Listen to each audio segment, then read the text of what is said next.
Hello friends, welcome to today's session of Business Economic Analysis, session number 4, and we are dealing with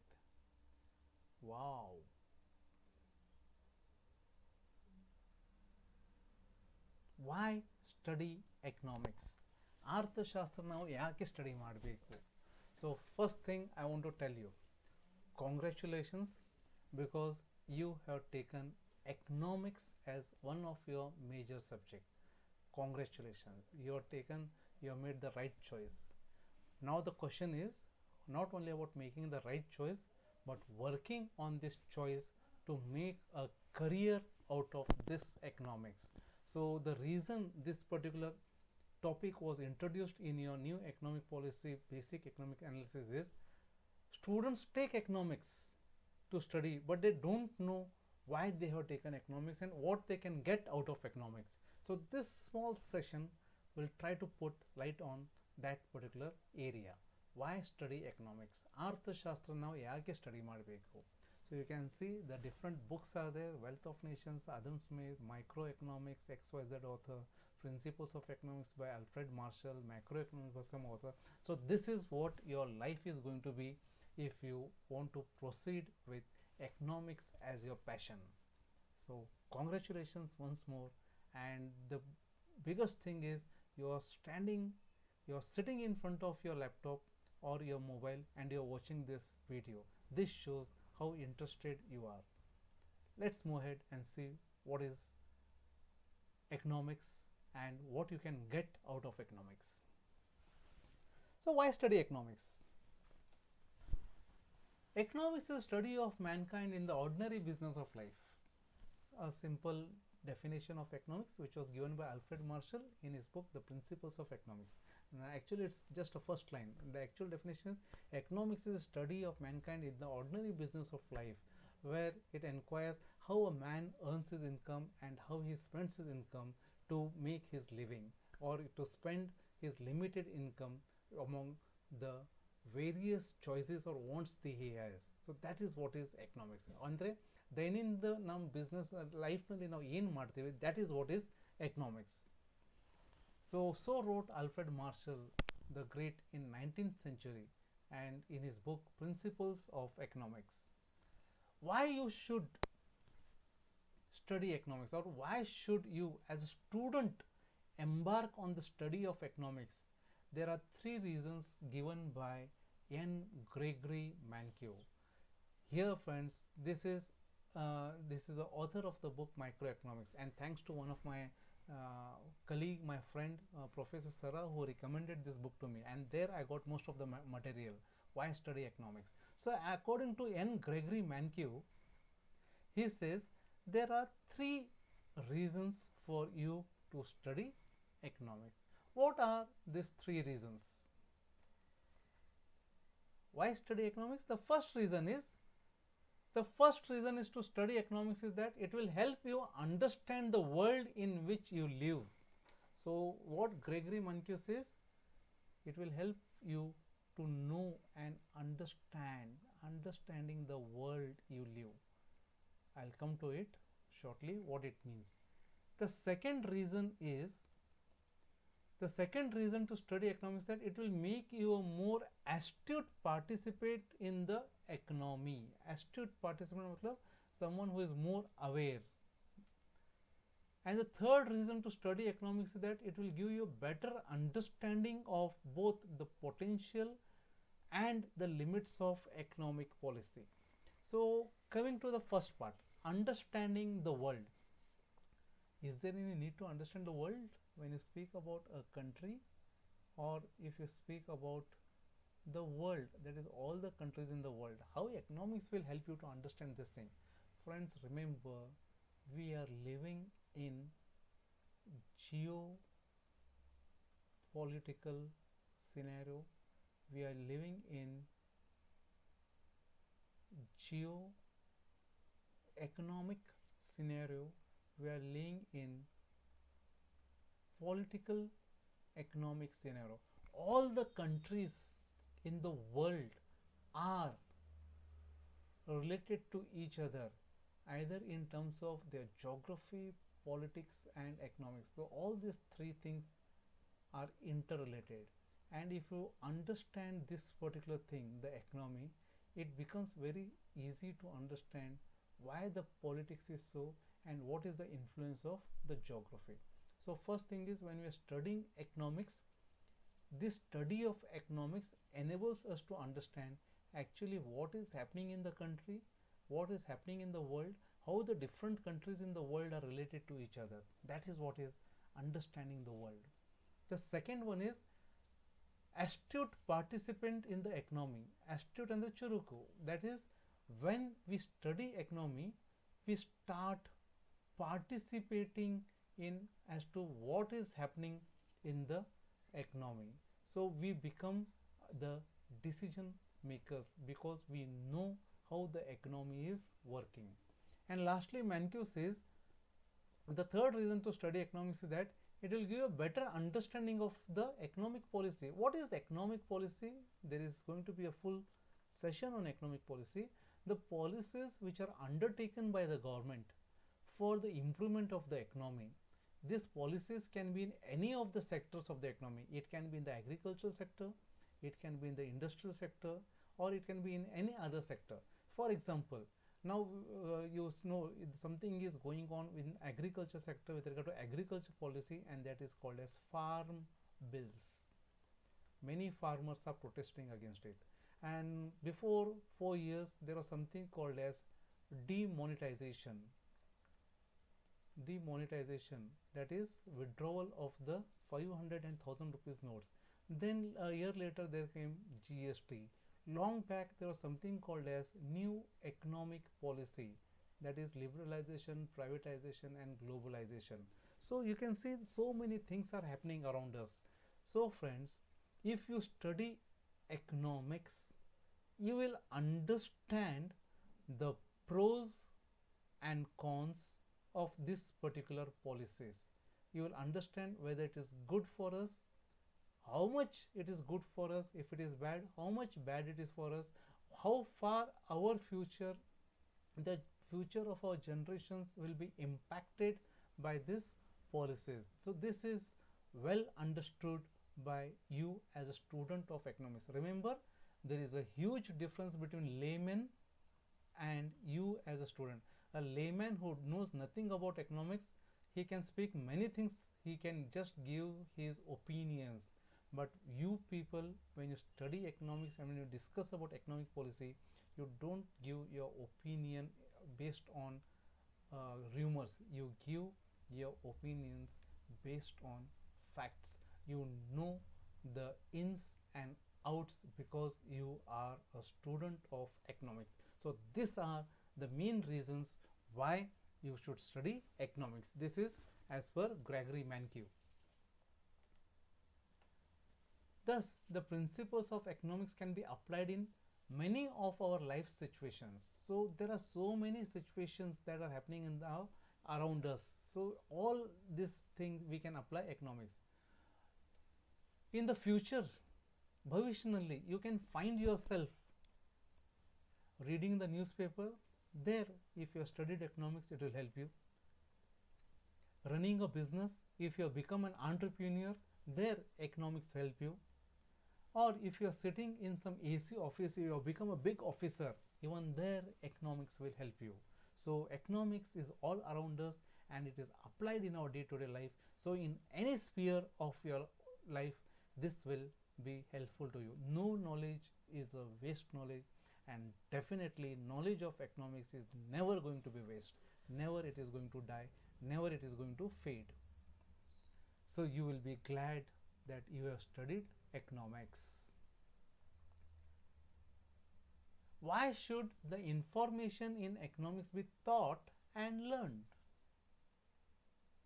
Let us look at 3 criteria that seem widely accepted for sifting out what students may profitably learn. Utility. Why study economics? Is there utility? Is economics useful to the society? Is economics useful to an individual? Yes, economics is useful to the society and economics is useful to an individual. In many ways we can study about economics. In many ways economics will help us in our day-to-day life at an individual level. It will help us at a larger level as a society, as a country.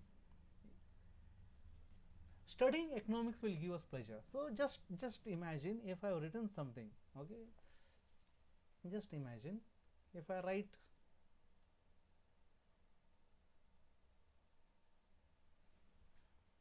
something like this: y is equal to a plus bx, or if I write something like u is equal to a bx, something like that, q d is equal to f of p. So these things will be of no use to you even if you read it somewhere. If I say GDP, if I say GNP, if I say inflation, if I say deflation, these things are just, they become black alphabets about which you don't know anything. And most of the students face this particular problem when they read the newspaper and all those things, or when they are discussing things, they are not aware because they have not studied economics. So studying economics will give you the pleasure. It is pleasure to know the complicated phenomenon happening around you. If you speak about demonetization, what is the merits and demerits of demonetization, how it has affected the economy.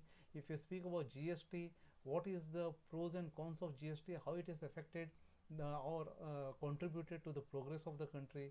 If you speak about new economic policy, liberalization, privatization, globalization, how it has helped us over a period of time, the first generation reforms, the second generation reforms.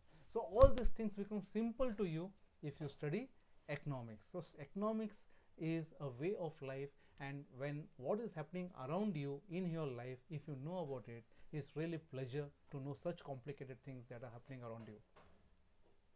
And it is emancipation. What is emancipation? Liberation from ignorance. It is related to the point 2. So studying economics will not only give you pleasure, will not only give you that satisfaction, but it will also bring you out of the darkness. It will bring you out of ignorance and give you more power to understand and analyze what is happening around you. It may be in the market, it may be in the politics, it may be in the firm, it may be at the national level or international level, how the things are changing. Thinking like an economist. We understood now why we should study economics. Now we'll understand thinking like an economist. So these are some of the famous economists. Again, their mention will be made in the last topic. So in the first panel, Adam Smith, Alfred Marshall, David Ricardo, Karl Marx. So these are the classical economists you can see. And at the bottom, we are having John Maynard Keynes, the father of macroeconomics, Adam Smith, the father of microeconomics, Milton Friedman, the father of monetarist economics. And there, very important, you can see something in our tricolor. Amartya Sen, the winner of Nobel Prize in economics, Jagdish Bhagwati, one of the renowned economists that we are having, Raghuram Rajan, the former governor of RBI, Manmohan Singh, there is no need to speak anything about him, such a huge personality, and Geeta Gopinath. Okay, most of you all know about her because now she is into a very happening position in IMF. And at last there is Muhammad Yunus, okay, a person from Bangladesh who has also got Nobel Prize for his contribution in microfinance. So what is this? These people are economists. So we are having in front of the economists. If you look at their faces, you can see they are smiling at us and they are happy that we are studying economics and we are going to study what they have told about economy through their various books, through their various articles, through their various publications. Every field of study has its own language and its own way of thinking. Any field, you ಯಾವ್ದು ಬೇಕಾದ ನೀವು subject ತಗೋರಿ, okay, ಯಾವುದೋ ಒಂದು ವಿಷಯದಲ್ಲಿ ಅವ್ರ ಸ್ವಂತದ ಒಂದು thinking ಇರ್ತೈತಿ. For example, mathematicians talks about axioms, they talk about integrals, they talk about matrices. Always, if you are a hardcore mathematician, while getting down the steps or climbing the steps, some calculations will be going on in your mind. It is running behind the mind. That is how the economists think. Psychologists talk about ego, id, superego, cognitive dissonance. They speak about schizophrenia. They speak about so many mental illnesses. They try to find out the IQ and EQ of the person. These are the things. This is the normal terminology of psychologists. Lawyers talk about trial ಇದೆ, case ನಡೀತಾ ಇದೆ, summons ಬಂದವನಿಲ್ಲ, cognizable offense, non-cognizable offense, conviction ಆಯ್ತು, eviction ಆಯ್ತು, all this thing, acquittal ಆಯ್ತು, I'm sorry, it is acquittal. So building the eviction ಆಗಿದೆ ಏನಿಲ್ಲ, all these things we speak, we see lawyers speaking. So this is the terminology of lawyers. Doctors talk about surgery, they talk about diagnosis, they talk about prognosis, ECG ಏನಿದೆ, blood ಏನಿದೆ, random sugar ಏನಿದೆ, this is their normal thing. So this is how the different professions think. So as psychologists, as lawyers, as doctors, even economists are not different. They also speak, they are also having a particular way of thinking, they are having their own language. When economists are speaking, they are speaking about demand, supply, tax, budget, inflation, deflation, what is happening to the GDP, what is the current market price, what is the factor prices, what is all those things economists speak about. So as any other profession, even economists are having their own language and their own way of thinking like an economist. Just as we cannot be mathematicians or psychologists overnight, ಒಂದು ರಾತ್ರಿಯಲ್ಲಿ ನಾವು ಗಣಿತ ಶಾಸ್ತ್ರ ತಜ್ಞ ಅಥವಾ ಮನೋವಿಜ್ಞಾನನಲ್ಲಿ ಯಾವುದೋ ಪ್ರಕಾರದ you can say important position we can't get it in one night. ಅದ್ರ ಸಲುವಾಗಿ ನಾವು ಪ್ರಯತ್ನ ಮಾಡಬೇಕು, ಅದ್ರ ಸಲುವಾಗಿ ನಾವು ಸಾಕಷ್ಟು ಬೆವರು ಬೆರೆಸ್ಬೇಕು. That is what is. You want to think like an economist, it takes time. ಒಂದು ದಿನದಲ್ಲಿ 2 ದಿನದಲ್ಲಿ ನೀವು ಎಕನಾಮಿಕ್ಸ್ ಹಾಗೆ ಥಿಂಕ್ ಮಾಡೋದು ಸಾಧ್ಯ ಇಲ್ಲ. You need to cultivate that thing in you. So we need to develop and practice the skill of being able to think like an economist. Here we need to develop, we need to practice the skill of being able to think like an economist. जैसे if I give you today guitar, ಇವತ್ತು ನೀವು guitar musician ಆಗ್ರಿ ಅಂದರೆ ಇವತ್ತು ನಾವು guitar ಕೊಟ್ಟರೆ ನಾಳೆ ನೀವು musician ಆಗಂಗಿಲ್ಲ. ಅದ್ರ ಸಲುವಾಗಿ ಏನು ಮಾಡ್ಬೇಕು, ನೀವು ಪ್ರಾಕ್ಟೀಸ್ ಮಾಡ್ಬೇಕು. ಅದ್ರ ಸಲುವಾಗಿ ನೀವು ಆ ಸ್ಕಿಲ್ ಡೆವಲಪ್ ಮಾಡ್ಬೇಕು. ಆ ಸ್ಕಿಲ್ ಬಂದ ಮೇಲೆ you will become a musician. ಬರೀ ನಿಮ್ಮ ಹತ್ರ ಗಿಟಾರ್ ಇದ್ದರೆ ನೀವು ಗಿಟಾರಿಸ್ಟ್ ಆಗಂಗಿಲ್ಲ. ಅದ್ರ ಸಲುವಾಗಿ ನೀವು ಪರಿಶ್ರಮ ಪಡಿಬೇಕು. Same to be a musician you need to practice, you need to develop the skill. To be an economist also you need to practice and you need to develop the skill and you need to think like an economist. The economist as a scientist. Do you think economists are scientists? Yes, definitely economists are scientists. The only difference is economists try to address their subject with a scientific objective, with a scientist objective, with a scientist's outlook. They approach the study of the economy in much the same way. जैसे you can see a physicist approaches the study of matter, the way a biologist approaches the study of life.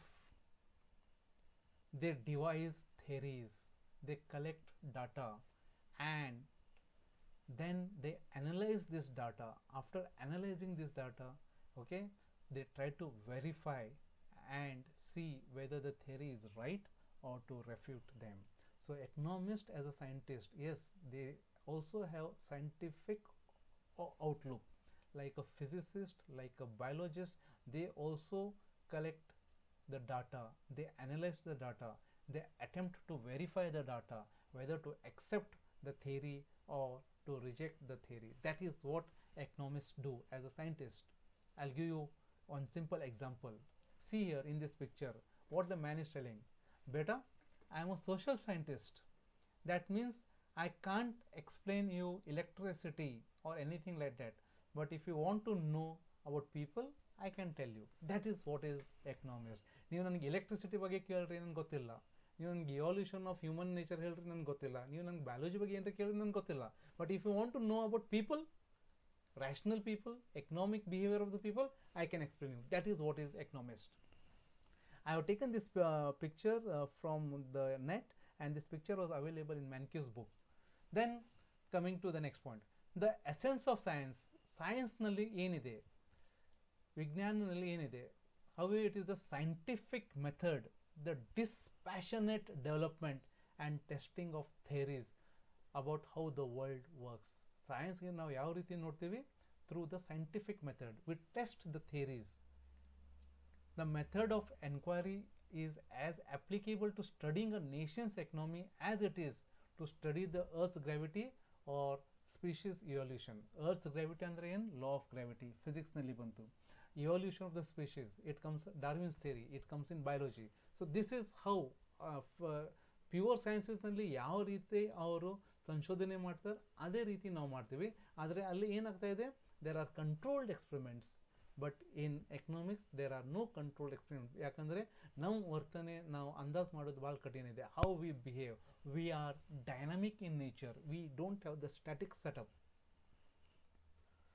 The scientific method, observation, theory and more observation.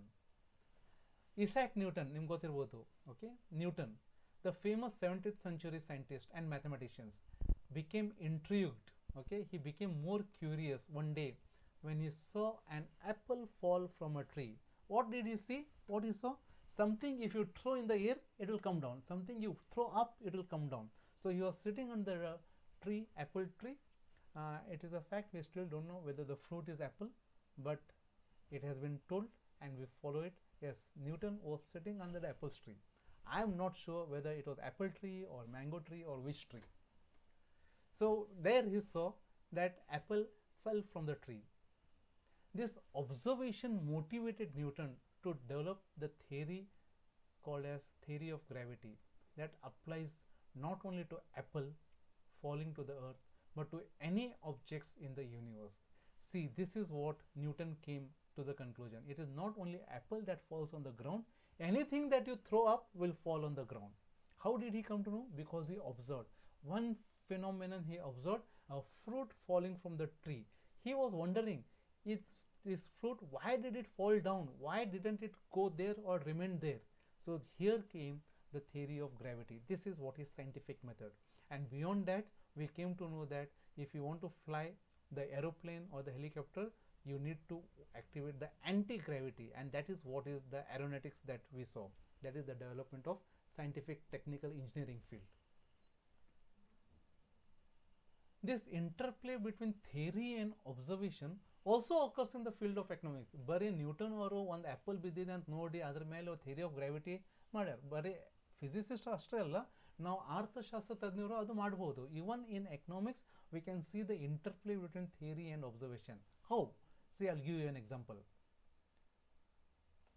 An economist might live in a country experiencing rapidly increasing prices and be moved by this observation to develop a theory of inflation. So economist or ಏನು ಮಾಡ್ಬೋದು?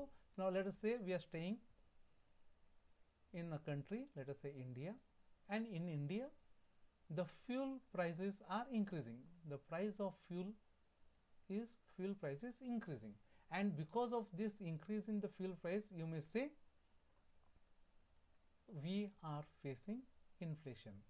So ಇಲ್ಲಿ ಏನಾಯ್ತು? Fuel prices increase ಆಗ್ತಾ ಇದೆ, ನೀವು observe ಮಾಡ್ತಾ ಇದ್ದೀರಿ, we are observing it, and ಆ ಆಧಾರ ಮೇಲೆ ನಾವೇನು ಹೇಳ್ತೇವೆ? ಇನ್ಫ್ಲೇಷನ್ ಅಂತ ಥಿಯರಿ ನಾವು ಡಿರೈವ್ ಮಾಡ್ತಾ ಇದ್ದೀವಿ. So this is what is scientific. You observe something and you develop a theory. ನಾವು it will not stop here. ಈ ಥಿಯರಿಗೆ ನಾವು ಪ್ರೂವ್ ಮಾಡಬೇಕು. ಯಾವ ರೀತಿ ಪ್ರೂವ್ ಮಾಡಬೇಕು? ನಾವು ಸ್ಟ್ಯಾಟಿಸ್ಟಿಕಲಿ ನಾವು ಪ್ರೂವ್ ಮಾಡಬೇಕು, ಸೈಂಟಿಫಿಕಲಿ ನಾವು ಪ್ರೂವ್ ಮಾಡಬೇಕು. The theory might assert that high inflation arises when the government prints too much money, or the theory may assert that inflation arises because of the price, the increase in taxes, so anything, it may be printing too much money or increasing the tax rate. Now again, see, in this thing, why the government wants to print more money? Because there is cash crunch with the government. Why the government wants to increase the tax? ಯಾಕಂದ್ರೆ the government is having low amount of money, low revenue to spend. So in either of this case, you print money or you increase the taxes, either in the inflation ಆಗ್ತೈತಿ. So observation ಇದೆ, theory ಇದೆ. To test this theory, the economist ನಾವು ಏನು ಮಾಡ್ತೀವಿ? We collect the data, we analyze the data. ಯಾವ data collect ಮಾಡ್ತೀವಿ ನಾವು? We collect the data on the prices, we collect the data on money, or we collect the data of different countries, and then we make use of statistics. And if growth in the quantity of money is not related to the rate at which prices are increasing, if rise in fuel prices is not related to inflation, then now ಏನು ಮಾಡ್ತೀವಿ, then the economist would doubt the validity of the theory of inflation. So whether to accept this theory or to reject the theory, we collect data, we analyze the data, and we go through statistical analysis, and then we come to the conclusion to accept the theory based on observation or to not to accept it. So friends, when we speak about scientific method, the role of observations and the role of assumptions plays a very important role. So if you ask a physicist how long it would take a marble to fall from the top of a 10-story building, so if you just say there is a building 1, 2, 3, 4, 5, 6, 7, 8, 9, 10-story building, ಇಲ್ಲಿಂದ ನೀವು ಒಂದು marble ಕೆಳಗೆ ಚೆಲ್ಲಿದ್ರೆ ಎಷ್ಟು time ಬೇಕು, the marble from this top 10th floor to come to the ground, what is the time required? So if the physicist wants to tell you the time that is required, he will make certain assumption. ಯಾವ ಪ್ರಕಾರ ಊಹೆಗಳು ಕಲ್ಪನೆ ಮಾಡ್ತಾರೋ, he'll make the assumption that ಯಾವುದೂ ಪ್ರಕಾರದ air effect ಇಲ್ಲ, there is no air, okay, there is no gushing air, and this particular marble is a normal marble, and there is no external effect that may hinder the fall of the marble. So taking into consideration all these assumptions, he will say that it may take so many xyz seconds. So this number he has derived based on assumption. So economists also make assumptions for the same reason. You know friends, in economics there is a saying, if there would be no assumptions and criticisms, there would be no economic theories. So assumptions can simplify the complex world and make it easier to understand. ಯಾವ ಪ್ರಕಾರ assumption?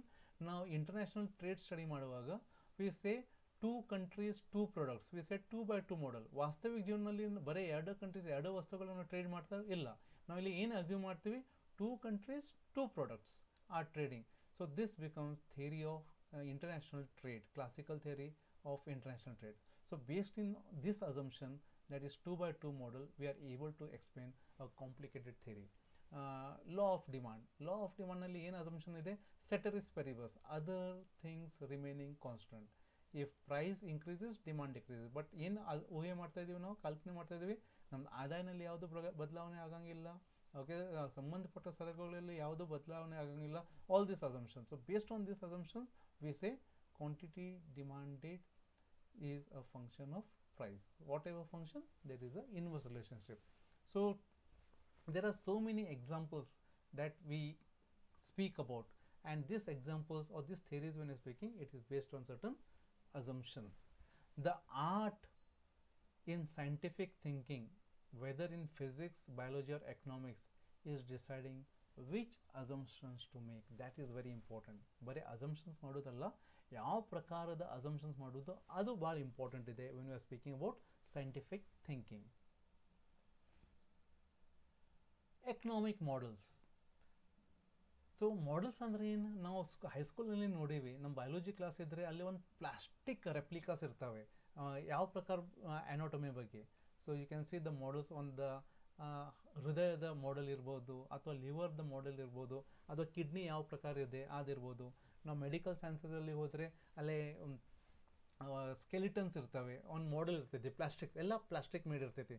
ಯಾಕಂದರೆ ಆ model ನೋಡಿ ನಮ್ಗೆ ಗೊತ್ತಾಗ್ತದೆ, ಓ ಈ ಪ್ರಕಾರ ನಮ್ಮ ಹ್ಯೂಮನ್ ಆರ್ಗನ್ಸ್ ಇದೆ, ಈ ಪ್ರಕಾರ ಇದು ವರ್ಕ್ ಆಗ್ತಾ ಇದೆ. ಸೊ ಸಿಮಿಲರ್ಲಿ ನಾವು ಪ್ಯೂರ್ ಸೈನ್ಸಸ್ನಲ್ಲಿ ಯಾವ ಪ್ರಕಾರ ಮಾಡೆಲ್ಸ್ ಇರ್ತೀವಿ, ಅದೇ ಪ್ರಕಾರ ಎಕನಾಮಿಕ್ಸ್ನಲ್ಲಿನೂ ಮಾಡೆಲ್ಸ್ ಇದೆ, ಅದರ ಪ್ಲಾಸ್ಟಿಕ್ ಮಾಡೆಲ್ಸ್ ಇರೋಂಗಿಲ್ಲ. ಆ ಮಾಡೆಲ್ಸ್ ಏನಿದೆ ಅಂದರೆ that models are based on mathematics, all thanks to Alfred Marshall, who introduced mathematics in economics. So economists also use models to learn about the world, but instead of plastic models, they are composed of equations and diagrams. If I say quantity demanded is a function of price, this is a mathematical equation, it is a model. The same thing, if I want to show it graphically, this is also a model. So both these models are speaking about law of demand. And what is law of demand? It is a law which is based on certain assumptions. And what are those assumptions? Ceteris paribus.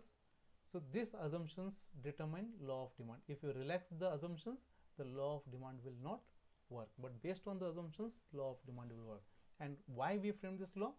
After observation, after observing the economic agents, we observed, we assumed, and we framed the theory. And after assuming, when we collect the data and keep certain factors constant, then if it is statistically significant, we accept the theory as it is, or else we reject it. So models to understand working of the economy. One example, there is something called as the circular flow model, which we'll be seeing in 8th session. Then there is one more thing called as the model to understand the allocation of resources, and that is the production possibilities frontier or production possibility curve. How far utpadana sadhyatya rekhe. These things we understand in economic models, and these models are derived from mathematics, statistics, and economic theories, that is econometrics. The economist as a policy advisor, the last part. Often economists are asked to explain the cause of economic events. For example, when we speak about something that is happening, maha arthik mugatu, what was the reason for that thing? New economic policy, what was the reason? What is the cause and what is the effect of that thing? For example, nirudyogya ಹೆಚ್ಚಿದೆ, okay, that too in teenagers ಹೆಚ್ಚಿದೆ, ಯಾಕಿದೆ? When compared to young people and old people, when the unemployment is high, why it is so? Sometimes economists are asked to recommend it policies. ಹಿಂಗಿದ್ರೆ ಇದರ ಸಲುವಾಗಿ ಏನು ಪರಿಹಾರ ಇದೆ, ನೀವು ನಮ್ಗೆ ಕೊಡ್ರಿ, solutions ಕೊಡ್ರಿ, suggestions ಕೊಡ್ರಿ. So what for instance should the government do to improve the economic well-being of the teenagers? ಈ ರೀತಿ ಸಾಕಷ್ಟು ಸಮಸ್ಯೆಗಳು ಇದೆ. ಪಾವರ್ಟಿ ಇದೆ, ಇನ್ಫ್ಲೇಷನ್ ಇದೆ, ಎಕನಾಮಿಕ್ ಗ್ರೋತ್ ಸಮಸ್ಯೆ ಇದೆ, ಅನ್ಎಂಪ್ಲಾಯ್ಮೆಂಟ್ ಇದೆ, with regard to environmental pollution ಇದೆ, with regard to there are so many other economic problems that is happening today. Okay, there is crime, the crime rate ಹೆಚ್ಚಾಗ್ತಾ ಇದೆ. Crime rate ಯಾಕೆ ಹೆಚ್ಚಾಗ್ತಾ ಇದೆ? Crime rate ಇಂದ ಏನಾಗ್ತಾ ಇದೆ? ಪ್ಯಾರಲಲ್ ಎಕನಾಮಿ, ಬ್ಲ್ಯಾಕ್ ಮಾರ್ಕೆಟ್ ಹೆಚ್ಚಾಗ್ತಾ ಇದೆ. ಪ್ಯಾರಲಲ್ ಎಕನಾಮಿ ಯಾವ ರೀತಿ ನಾವು ಕಡಿಮೆ ಮಾಡಬೇಕು? All these questions that are there, they are having economic relevance, and a person who has not studied economics may not be in a good position to give the answers. So friends, ಇಲ್ಲಿ ಒಂದು book suggest ಮಾಡ್ತೀನಿ ನಾವು, Freakonomics ಅಂತ.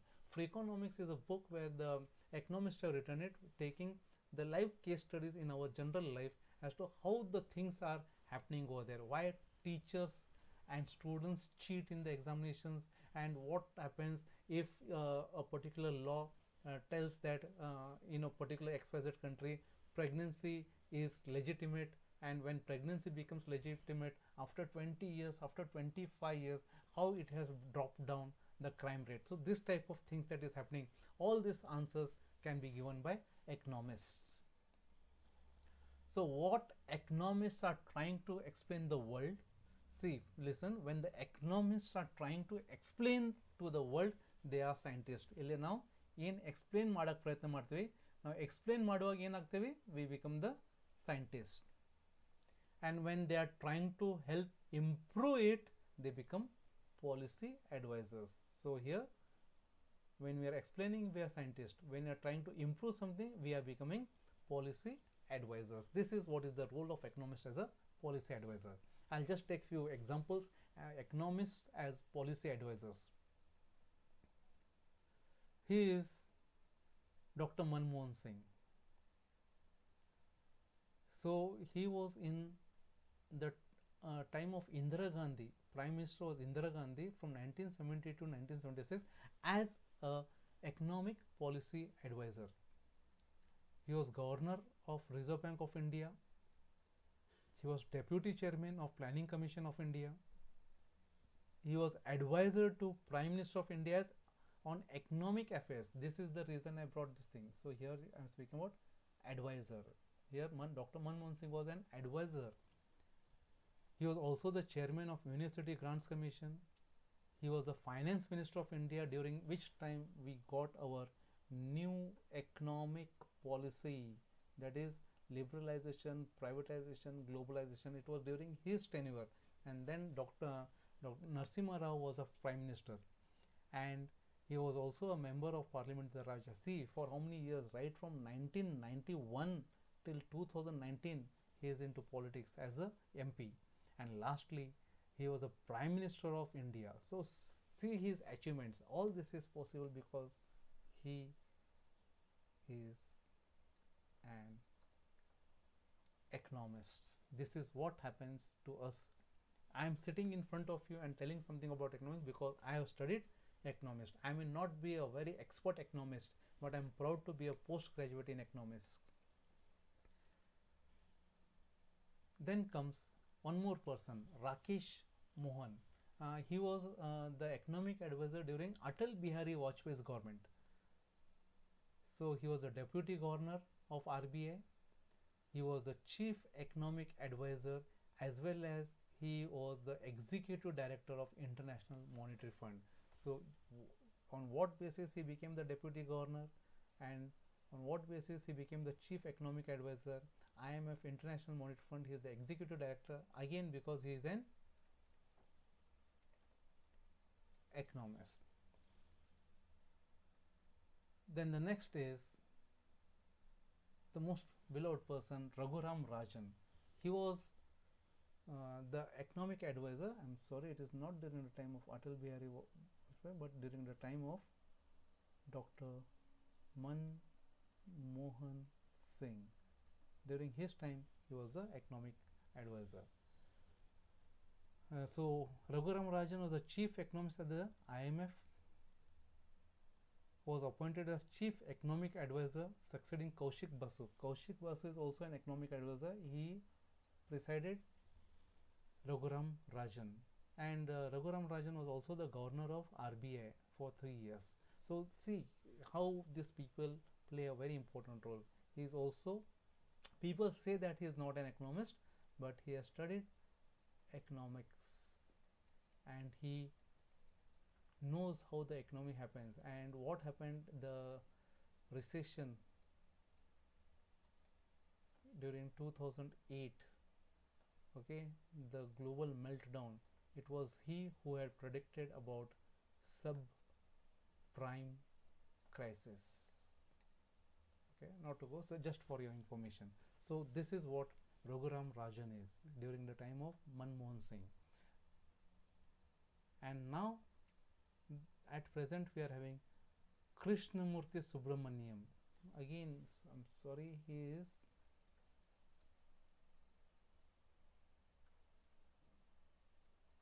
under the Narendra Modi's government as the chief economic advisor. So you can see he was also in the expert committee of SEBI and the RBI, and he is into the advisory council for the government. He is the one at present who is there with the government.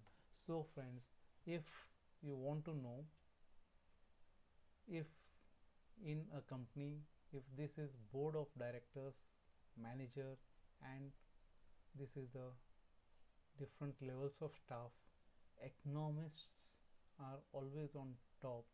They will not be guiding the lower segment people, the blue collar people how to work, but they will be guiding the board of directors, the manager, as to how to frame the economic policies. That is what is the strata economists enjoy. So here you can see on small picture, this is very interesting, the rise of the economists. Andre, what is this, the rise of the economists? This is a simple you can say statistics that is taken as to, there is a huge newspaper, the New York Times. New York Times ನಲ್ಲಿ ಎಷ್ಟು ಸಲ economist ಬಗ್ಗೆ mention ಮಾಡ್ಯಾರ as compared to other professions. So what came into the picture, from 1860 to 2014 New York Times ನಲ್ಲಿ ನಾವು economist ಬಗ್ಗೆ ಎಷ್ಟು articles ನೋಡಿವಿ, okay, or we have seen articles of speaking about economist. So there are various professions, demographers ಇದಾವೆ, psychologists ಇದಾವೆ, historians ಇದಾವೆ, economists ಇದೆ. ಅದರಲ್ಲಿ economics ಬಗ್ಗೆ ಎಷ್ಟು ಸಲ ಚರ್ಚೆ ಆಗಿದೆ. mentioned by Measured by mentions in the New York Times. So you can see here, see. It is the Economist. In 2000, around 1.5% of the articles was speaking about economics, and compared to other professions, demographer, it was almost nil. Anthropologist के बारे में no. Sociologist, it was below 0.5%. Psychologist is around 0.5%. But economist, it had reached 1.5%. How many times it was mentioned? It was mentioned 1.5% times when we speak about economics. This is what is the role of economist. So having understood all these things, I hope you will enjoy your journey in economics. And if you really give your time, if you really give your sweat, if you give your honesty to economics, one day you will be among those pictures which I showed you on top. You can be tomorrow's Manmohan Singh, you can be tomorrow's Raghuram Rajan, you can be tomorrow's Amartya Sen. So this is what I want to see in you all. So with this, friends, I stop the class, and I really enjoyed this class, and I hope you have enjoyed this class. So with this, tata, bye bye, see you in my next session.